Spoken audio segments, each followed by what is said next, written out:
Tra i tanti spettatori del test sul funzionamento del Mose avvenuto venerdì 10 luglio, per cui è giunto in laguna anche il Premier Conte, c'erano anche i costruttori edili che, arrivati all'ultimo miglio dell'opera, chiedono di completarla, evidenziando un aspetto importantissimo. Le opere vanno pagate e soprattutto le opere vanno completate in tutto il loro complesso del Mose, perché non bisogna dimenticare che il Mose non sono solo le paratoie che si alzano, ma sono tutte le opere complementari, quelle del piano Europa, la sistemazione dell'arsenale, un intervento complessivo molto importante che non è ancora completato. Non vorremmo che una volta che le paratie si alzano, una volta che, come è giusto che sia, Venezia è messa all'asciutto da quell'acqua alta, ci si dimentichi di tutto il resto. Salmi Strari pone l'attenzione anche su certe lettere circolate nell'ultimo periodo tra il commissario Spitz e il comitato consultivo di cui lui stesso fa parte. Il comitato consultivo degli imprenditori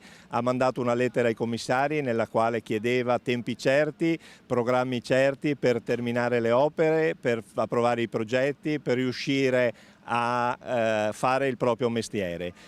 Tra le altre, in questa lettera c'è stato un passaggio dove si diceva ai commissari di utilizzare i soldi delle opere per pagare le imprese che hanno eseguito le opere, perché ci sono alcune cifre che sono state distratte e messe a pagamento di altre cose. Mi pare corretto che i costruttori chiedano di essere pagati per le opere che hanno eseguito. I costruttori hanno mandato una richiesta di incontro per fare la programmazione dei lavori, diffidando a utilizzare importi spettanti alle imprese al pagamento dei dipendenti del consorzio. La risposta ai commissari è stata, mi permetto di dire, un pelino piccata. Sembra come che si siano offesi della lettera mandata dalle imprese e hanno presentato il conto di opere malfatte da altri, il conto di malaffare fatto da altri. Si dimentica che le cose di cui si continua a parlare sono cose di decenni fa, dove le imprese che oggi stanno operando non c'entrano nulla.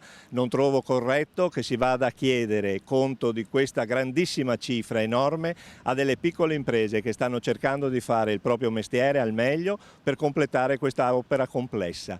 Dico solamente che vadano da chi ha fatto quello che sappiamo tutti che è successo.